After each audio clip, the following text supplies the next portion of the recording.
Hi guys, current affairs funda में आप सभी का स्वागत है। मैं हूं आपके साथ अभिषेक शर्मा और इस वीडियो में हम 15 जून तक के सभी इंपॉर्टेंट करंट अफेयर्स कवर करने वाले हैं। हमेशा की तरह वीडियो को अंत तक आप जरूर देखिएगा, काफ़ी कुछ आपको जानने के लिए मिलेगा।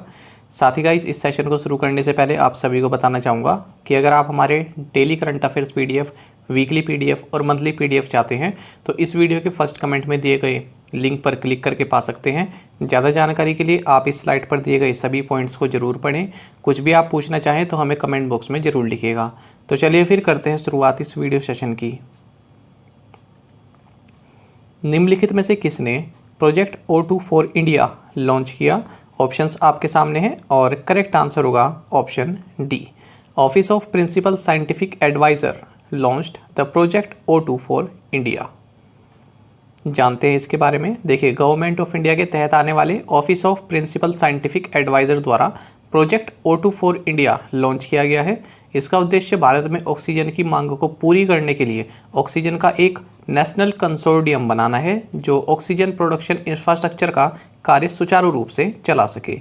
साथ ही आपको ये भी जानना चाहिए कि जो ये office of the principal scientific adviser है, इसकी स्थापना नवंबर 1999 यानी 1999 में की गई थी। और अगर हम बात करें प्रेजेंट टाइम में, जो प्रिंसिपल साइंटिफिक एडवाइज़र हैं गवर्नमेंट ऑफ इंडिया के, ये है प्रोफेसर के विजय राघवन। और आपको ये भी जानना चाहिए कि जो ये office of principal scientific adviser है, इसके तहत इन्होंने दो प्रोग्राम, जो दो इनिशिएटिव हैं, ये इनके काफ़ी फेमस हैं और काफ़ी इंपॉर्टेंट भी आपके एग्ज़ाम पॉइंट ऑफ व्यू से। तो इसमें एक पहला तो ये है PM स्टैक यानी prime ministers science technology and innovation advisory council, और दूसरा है ETG यानी एम्पावर्ड टेक्नोलॉजी ग्रुप। तो ये दोनों याद रखिएगा, ये office of the principal scientific adviser के अंतर्गत आते हैं। दोनों इनिशिएटिव इनके द्वारा लिए गए हैं। आगे बढ़ते हैं। इजराइल के नए प्रधानमंत्री कौन हैं? ऑप्शंस आपके सामने हैं और करेक्ट आंसर होगा option C. So Naftali Bennett is the new prime minister of Israel. जानते हैं इस क्वेश्चन के बारे में। देखिए, नफ्ताली बेनेट ये यमीना पार्टी के हैं, पहली बात तो आप ये याद रखिएगा। और इनको सितंबर 2023 तक के लिए इजराइल का प्राइम मिनिस्टर बनाया गया है, क्योंकि यहाँ पर मेजॉरिटी किसी पार्टी को नहीं मिली है और 8 पार्टीज़ ने मिलाकर एक कोलिशन गवर्नमेंट यहाँ पर बनाने का प्रयास किया है। और इसमें 2023 तक ये रहेंगे प्राइम मिनिस्टर, और उसके बाद यार लापिद जो कि आपके येश अतीत पार्टी के हैं, ठीक है, उसके बाद ये प्राइम मिनिस्टर बन जाएंगे। तो इस तरह की पावर शेयरिंग यहाँ पर हुए, ये 2 साल के लिए, फिर उसके बाद बन जाएंगे 2023 के बाद। तो ये दोनों फैक्ट आप याद रखिएगा। साथ ही आपको बता दें फिलहाल कौन है प्राइम मिनिस्टर, ये है बेंजामिन नेतन्याहू, इन्हें बीबी भी कहते हैं, और ये इजराइल के लॉन्गेस्ट सर्विंग प्राइम मिनिस्टर रहे हैं। और इनकी पार्टी क्या है? लिकुड पार्टी, ये भी आप याद रखिएगा। और अब ये ऑपोजिशन लीडर की तरह कार्य करेंगे और 5 कार्यकाल इन्होंने अब तक किए हैं, 1996 से 1999 के बीच और फिर 2009 से 2021 के बीच। इजराइल की अगर हम बात करें तो प्रेसिडेंट है इसाक हेर्जोग। देखिए, फ़िलहाल तो रियोविन रिवलिन है, लेकिन इसाक हेर्जोग ये जुलाई में बन जाएंगे, क्योंकि इनका नाम तय हो चुका है, तो इसलिए मैंने यहाँ पर आपको अपडेटेड नाम लिखा है। ऑफिशियल लैंग्वेज हिब्रू है और करेंसी यहाँ की न्यू शेकेल है। लेजिस्लेचर का नाम है यहाँ का नेसेट, तो यहाँ की संसद का नाम है नेसेट। 120 सीट्स हैं, ये आप याद रखिएगा। मेजॉरिटी के लिए 61 सीट्स के अराउंड चाहिए होती है। और देखिए, ये सभी पार्टीज़ हैं यहाँ पर, 8 पार्टीज़ ने मिलाकर यहाँ पर ये गवर्नमेंट बनाई है। अच्छा, ऐसा भी कहा जा रहा है कि ये गवर्नमेंट ज़्यादा दिन तक नहीं चलेगी। क्यों नहीं चलेगी? देखिए, जो ये नफ्ताली बेनेट हैं, ये बिल्कुल कट्टर, जिसे बोलते हैं ना, कट्टर होते हैं अपने देश के लिए, उस तरह के ये इंसान हैं। तो 2 स्टेट सॉल्यूशन को तो ये बिल्कुल नहीं मानते हैं। साथ ही इनका ये कहना है कि केवल एक ज्यूइश स्टेट ही होना चाहिए, कैपिटल जेरूसलम होनी चाहिए, बाकी इसके अलावा कुछ नहीं होना चाहिए। इस तरह की जो है ये सोच रखते हैं। तो दिक्कत यहाँ पर ये है, ये जो आप पार्टी देख रहे हैं RAM या राम आप इसको कह सकते हैं, ये जो पार्टी है ये है अरेबिक पार्टी, ठीक है। तो अब आपको पता है कि अरब लोग और जो आपका ये ज्यूज़ हैं, तो इनके बीच रिश्ते नहीं हैं अच्छे। तो अब ये जो अरेबिक पार्टी है, ये भी इस कोलिशन गवर्नमेंट का हिस्सा है। तो यहाँ पर ऑब्वियस सी बात है, जब 2 विपरीत विचारधारा के लोग एक साथ आते हैं तो कहीं ना कहीं आगे जाकर टकराव जरूर होता है। ठीक है, तो यहाँ पर और भी 2-3 पार्टीज़ ऐसी हैं। तो यहाँ पर जो है सेक्युलर और रिलीजियस दोनों तरह के माइंड यहाँ पर मिक्स हो गए हैं। जैसे भारत में जम्मू एंड कश्मीर में महबूबा मुफ्ती और बीजेपी गवर्नमेंट नहीं चल सकी, जैसे दिल्ली में अरविंद केजरीवाल और कांग्रेसी गवर्नमेंट नहीं चल सकी, तो इसी तरह से ये गवर्नमेंट बनी है। तो कहा जा रहा है कि फिर से ये जो इन सब पार्टी का जो कोलिशन है ये मेन रूप से इसलिए हुआ है ताकि जो ये बेंजामिन नेतन्याहू हैं इनको पावर से अलग रखा जा सके, इनको यहाँ से हटाया जा सके। तो केवल मोटो इनका यही रहा है। आगे बढ़ते हैं। कौन सा राज्य युवा शक्ति कोरोना मुक्ति अभियान शुरू करेगा? ऑप्शंस आपके सामने है, सही आंसर होगा option D. So Madhya Pradesh government will launch युवा शक्ति कोरोना मुक्ति अभियान। तो इस अभियान का मकसद है कि जो युवा लोग हैं वो लोगों को इस बारे में जो है बताएं कि कोविड-19 से किस तरह से आप अपने आप को बचा सकते हैं, क्या क्या प्रिकॉशंस आपको लेने चाहिए और किस तरह से आप दूसरों की मदद कर सकते हैं। तो जैसा कि नाम से भी है, युवा शक्ति कोरोना मुक्ति अभियान। बात करें अगर हम मध्य प्रदेश की, तो यहाँ के चीफ मिनिस्टर शिवराज सिंह चौहान हैं। गवर्नर यहाँ की आनंदीबेन पटेल हैं, एडिशनल चार्ज यहाँ पर निभा रही हैं, ये उत्तर प्रदेश की गवर्नर हैं। कैपिटल है भोपाल। मध्य प्रदेश के बारे में आपको ये सभी जानना चाहिए। Bandhavgarh national park, Kanha national park, Satpura national park, Sanjay national park, Madhav national park, one Vihar national park, Panna national park, Pench national park, Pachmarhi biosphere reserve, Amarkantak biosphere reserve, Khajuraho group of monuments और ग्रेट स्तूपा ऑफ सांची, ये सभी मध्य प्रदेश में स्थित है। साथ ही महाकालेश्वर ज्योतिर्लिंग, ये फ्रेंड्स उज्जैन में है और उज्जैन जो है शिप्रा नदी के तट पर स्थित है। इस पूरी स्लाइड में सबसे इम्पोर्टेंट पॉइंट आपके लिए ये भी है क्योंकि कई एग्जाम में पूछा जा चुका है कि उज्जैन किस नदी के तट पर है। तो आंसर याद रखिएगा, शिप्रा नदी के तट पर है। देवी अहिल्याबाई होलकर एयरपोर्ट यहाँ पर है, ये भी आपके एग्जाम में पूछा गया है, बैंक एग्जाम में भी पूछा गया है और एसएससी एग्जाम में भी ये पूछा गया है।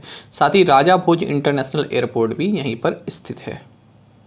और भीमबेटका रॉक शेल्टर्स और एंशियंट सिटी ऑफ मांडू, ये मांडू सिटी ये भी यहीं पर स्थित है। तो इसका आप स्क्रीनशॉट भी ले सकते हैं। भारत के किस पूर्व क्रिकेटर को अंतर्राष्ट्रीय क्रिकेट परिषद के हॉल ऑफ फेम में शामिल किया गया है? ऑप्शंस आपके सामने हैं और करेक्ट आंसर होगा option C. So former Indian cricketer Vinoo Mankad has been included in the international cricket council's hall of fame. तो देखिए, भारत के पूर्व क्रिकेटर रहे हैं वीनू माकड़। तो इनके समेत 10 प्लेयर्स को आईसीसी ने अपने हॉल ऑफ फेम में इंक्लूड किया है। तो अब टोटल संख्या 103 हो गई है। 103 प्लेयर हॉल ऑफ फेम में इंक्लूड कर दिए गए हैं। वीनू माकड़ की अगर बात करें तो भारत के लिए 44 टेस्ट खेले हैं, ये भी आप ध्यान रखिएगा। और बाकी के जो मैंने आपको प्लेयर्स बताए ये सभी प्लेयर्स हैं, तो इनका नाम नहीं लूँगा मैं, सीधा आगे बढ़ेंगे, आप इनको देख सकते हैं एक बार। बाकी आपके लिए ये ज़्यादा इंपॉर्टेंट है कि वीनू माकड़ को किया है और 44 टेस्ट इन्होंने भारत की ओर से खेले हैं। किस बैंक ने कोलेट्रल फ्री कवच पर्सनल लोन लॉन्च किया है? ऑप्शंस आपके सामने हैं, सही आंसर होगा option A. So state bank of India has launched collateral free कवच पर्सनल लोन। जानते हैं इसके बारे में। तो देखिए, स्टेट बैंक ऑफ इंडिया ने अपने कस्टमर्स के लिए, ताकि कोविड-19 का जो ट्रीटमेंट है अपना और अपनी फैमिली का वो सही से कर सकें, उनके पास मनी की कोई शॉर्टेज ना हो, इसलिए कवच पर्सनल लोन इसने लॉन्च किया है स्टेट बैंक ऑफ इंडिया ने। तो इसके तहत मिनिमम 25,000 रुपये तक का लोन ले सकते हैं और मैक्सिमम यहाँ पर 5 लाख रुपए तक का लोन ले सकते हैं। खास बात यह है कि 8.5% पर एनम का इंटरेस्ट यहाँ पर बैंक इनसे चार्ज करेगा, जो कि काफ़ी कम इंटरेस्ट यहाँ पर माना जाता है, ये आप याद रखिएगा। साथ ही कोलेट्रल फ्री लोन है, यानी कुछ भी गिरवी रखने की ज़रूरत नहीं है, कोई भी सुरक्षा गारंटी देने की ज़रूरत नहीं है। साथ ही 3 मंथ का मॉरेटोरियम पीरियड भी मिलेगा, यानी कि जब आपके लोन की अवधि पूरी हो रही है चुकाने की, उसके बाद 3 महीने की मोहलत आपको और दी जाएगी। बाकी ये एसबीआई के बोर्ड ऑफ डायरेक्टर्स का पूरा सेटअप है। चेयरमैन आप जानते हैं दिनेश कुमार खारा हैं और 4 मैनेजिंग डायरेक्टर हैं, CS शेट्टी, अश्विनी भाटिया, स्वामीनाथन जे और अश्विनी कुमार तिवारी। हेडक्वार्टर्स मुंबई में है। कौन सा राज्य 3 दिवसीय त्योहार राजा पर्व या मिथुन संक्रांति मनाता है? ऑप्शंस आपके सामने हैं, सही आंसर होगा ऑप्शन बी। सो उड़ीसा स्टेट सेलिब्रेट्स अ 3 डे लॉन्ग फेस्टिवल राजा पर्व और मिथुन संक्रांति। जानते हैं इसके बारे में। देखिए आप देख भी सकते हैं क्यों इंपॉर्टेंट है। Prime minister extends best wishes to people of Orissa on Raja Parba. तो देखिए 3 दिन का ये फेस्टिवल होता है, 15 से 18 जून तक ये मनाया जा रहा है। और ये जो है नारी का सम्मान को देखते हुए ये त्यौहार मनाया जाता है। और ये जो टर्म राजा है ये राजस्व वाला इससे बना है। राजस्व वाला का मतलब होता है कि जो मेंस्ट्रुएटिंग वुमेन होती हैं उनसे संबंधित ये फेस्टिवल है। तो इसमें क्या होता है, जो भी वुमेन है तो जब वो इस दौरान होती हैं तो उनको जो है घर के कामों से ब्रेक दिया जाता है और उनको जो है एक क्वालिटी टाइम स्पेंड करने के लिए कहा जाता है, ठीक है, ताकि वो अच्छे से अपना मनोरंजन कर सके। तो काफ़ी अच्छा त्यौहार है। आगे बढ़ते हैं। किस आईआईटी ने भारत का पहला बिजली मुक्त CPAP उपकरण जिसका नाम जीवन वायु है इसको विकसित किया है? ऑप्शंस आपके सामने हैं। सही आंसर होगा option B. So IIT Ropar has developed India's first power free CPAP device Jeevan Vayu. जानते हैं इसके बारे में। देखिए IIT रोपड़ आप जानते हैं पंजाब में है, तो इसने इंडिया का फर्स्ट पावर फ्री यानी इसमें बिजली की ज़रूरत नहीं है CPAP डिवाइस जीवन वायु को लॉन्च किया है। CPAP का मतलब है कॉन्टिन्यूस पॉजिटिव एयरवे प्रेशर। तो देखिए जैसे कोविड-19 में भी हम देख रहे हैं कई लोगों को ब्रीदिंग की दिक्कत हो रही है, शुरुआती चरण में भी और लास्ट में भी। इसी तरह से इसका काम क्या होता है, ये फेफड़ों को एक्सपेंड करता है, लंग्स को एक्सपेंड करता है, फेफड़ों को फुलाने का कार्य करता है, नाक में हवा भरता है, तो ये इसका काम होता है। तो अब तक इसमें जो है पावर सप्लाई की ज़रूरत होती है, लेकिन अब जो IIT रोपड़ ने बनाया बिल्कुल पावर फ्री है, इसमें पावर की ज़रूरत नहीं है।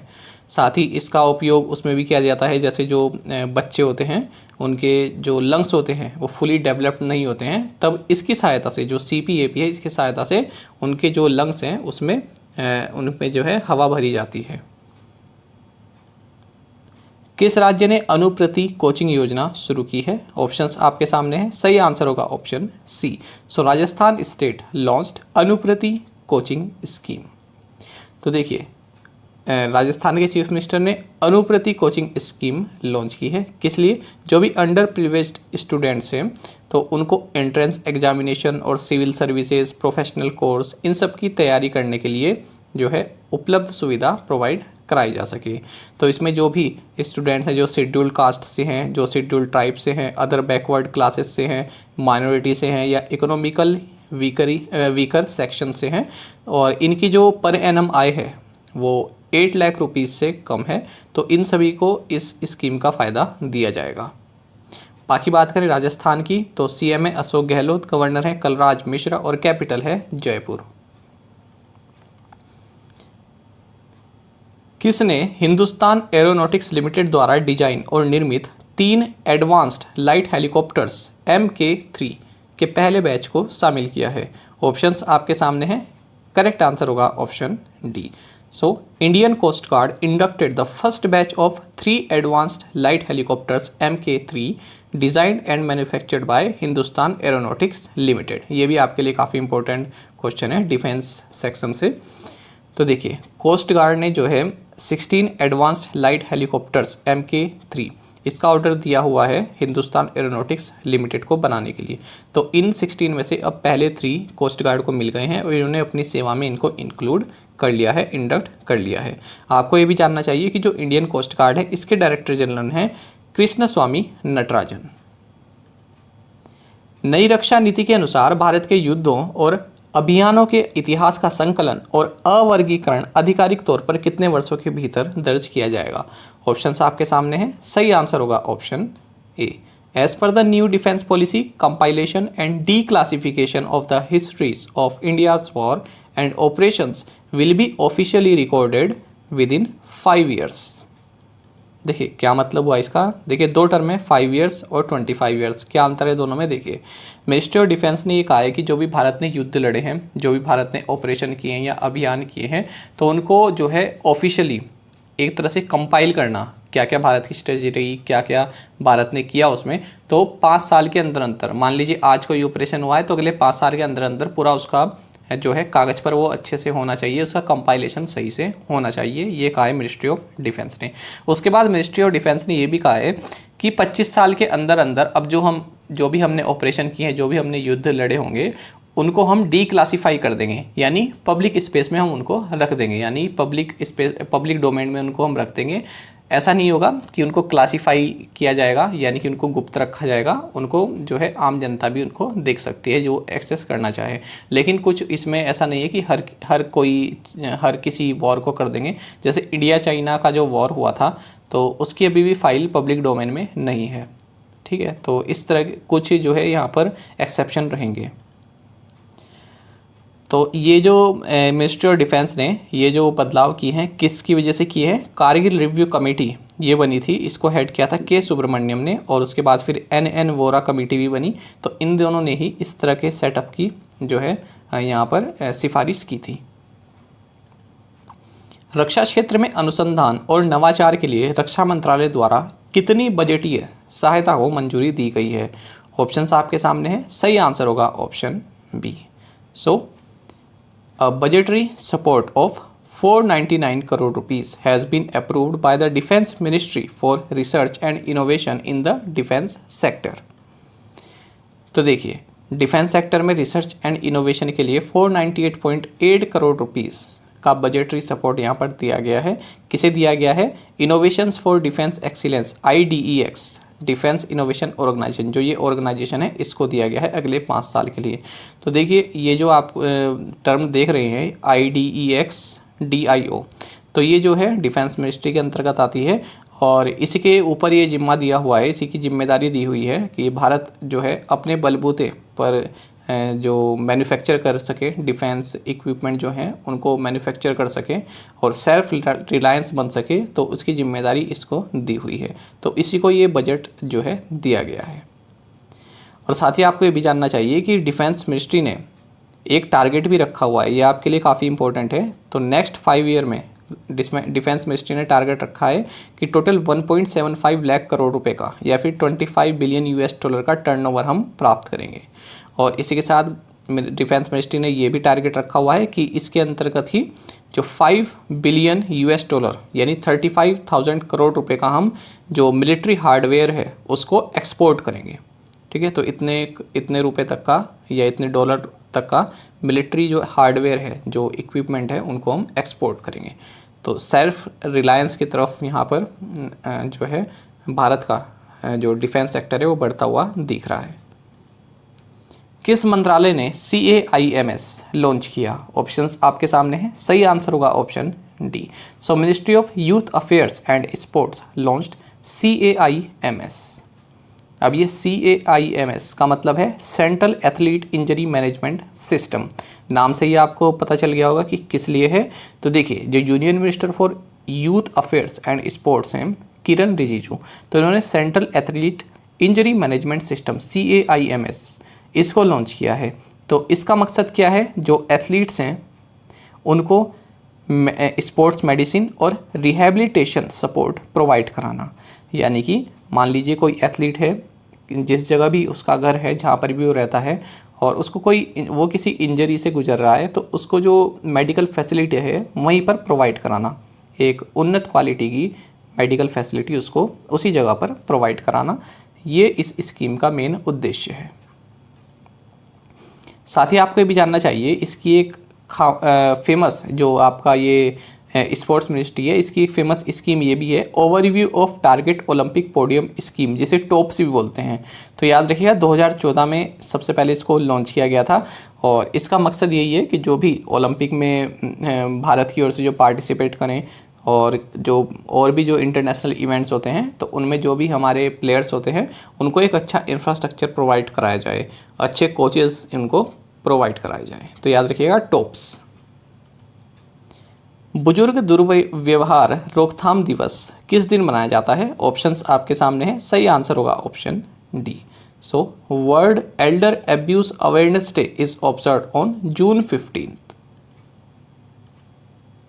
और फ्रेंड्स ये भी आप याद रखिएगा, इसी से जुड़ा है डेकेड ऑफ हेल्दी एजिंग। तो यूनाइटेड नेशंस जो है 2021 से 2030 का जो डेकेड है, जो दशक है, इसको डेकेड ऑफ हेल्दी एजिंग इस रूप में मना रहा है। तो ये भी आप याद रखिएगा। अशोक पनगड़िया जिनका हाल ही में निधन हो गया किस क्षेत्र से जुड़े हुए थे? ऑप्शंस आपके सामने हैं, सही आंसर होगा option B. Ashok Panagariya who passed away recently was associated with medical field. तो देखिए काफ़ी फेमस न्यूरोलॉजिस्ट थे और पद्मश्री भी इनको मिला था, डॉक्टर अशोक पनगड़िया। और इनके निधन पर प्राइम मिनिस्टर ने, वाइस प्रेसिडेंट ने और प्रेसिडेंट ने, इन सभी ने शोक व्यक्त किया है। तो इस तरह की जो पर्सनैलिटीज़ होते हैं जिन पर जो प्राइम मिनिस्टर हो गए ये सभी शोक व्यक्त करते हैं, तो ये आपके एग्ज़ाम के लिए भी जो है इम्पोर्टेंट हो जाता है, ओबिचुरी सेक्शन में पूछ ले जाते हैं। और इनका एक जो मेमोआ है मॉन्क इन अ मर्क, ये भी बिल्कुल जल्द में ही लॉन्च होने वाला है। तो याद रखिएगा किसका है ये, इन्हीं का है, अशोक पनगड़िया का। तो जुलाई में शायद ये लॉन्च होगा। दगमारा जल विद्युत परियोजना के कार्यान्वयन के लिए किस बिजली कंपनी ने BSHPC के साथ एक समझौता ज्ञापन पर हस्ताक्षर किए हैं? ऑप्शंस आपके सामने हैं, सही आंसर होगा option B. So NHPC has signed an MOU with BSHPC for implementation of Dagmara HE project. तो देखिए जो NHPC है इसने Bihar state hydro electric power corporation limited यानी BSHPC इसके साथ एक 130.1 मेगावाट का जो दगमारा हाइड्रो इलेक्ट्रिक प्रोजेक्ट है, तो इसके लिए एक MOU को साइन किया है।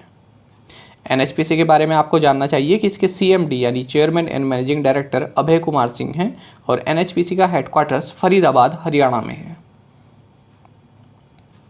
अब देख लेते हैं प्रीवियस असाइनमेंट क्वेश्चंस के answer. Aghosham festival is related to which state? Kerala. Which year will be observed by United Nations as the International Year of Camelids 2024? Industrial Deep Decarbonization Initiative यानी IDDI is co-led by India and which country? UK. Who authored the Promise Me Dad, A Year of Hope, Hardship and Purpose? Joe Biden. World Employment and Social Outlook 2021 is released by which organization? ILO, international labour organisation. और आप में से कई aspirants ने पांचों questions के answer बिल्कुल सही बताए हैं। अब देख लेते हैं आज के assignment questions. Karlapat wildlife sanctuary is located in which state? Which ministry launched Namaste yoga mobile app? Carbis Bay declaration is related to which group और organization? Which space agency has selected Envision as its next orbiter that will visit Venus? Which state has become the first to use near field communication based electronic identity cards? तो पांचों questions के answer आप हमें comment box में जरूर से बताइएगा। कोशिश किया कीजिए कि ज़्यादा से ज़्यादा संख्या में आप बताएं। अगर आपको एक क्वेश्चन का आंसर भी आता है तो वो भी आप हमें ज़रूर से बताया कीजिए। साथ ही गाइस आप करंट अफेयर्स फंडा को टेलीग्राम पर भी ज्वाइन कर सकते हैं। यहाँ पर रेगुलर वीडियो अपडेट्स और करंट क्विजेस हम आप सभी के लिए डालते हैं। साथ ही डिस्कशन ग्रुप में आप किसी भी क्वेश्चन का सॉल्यूशन पा सकते हैं। फ्रेंड्स यहाँ पर हमारे करंट अफेयर्स की प्लेलिस्ट दी गई है, इसको आप ज़रूर देखें और अपने दोस्तों के साथ, अपने फेलो एस्पिरेंट्स के साथ शेयर ज़रूर करें। और आज का हमारे सेशन आपको कैसा लगा है ये कमेंट बॉक्स में ज़रूर बताइएगा। Thank you guys.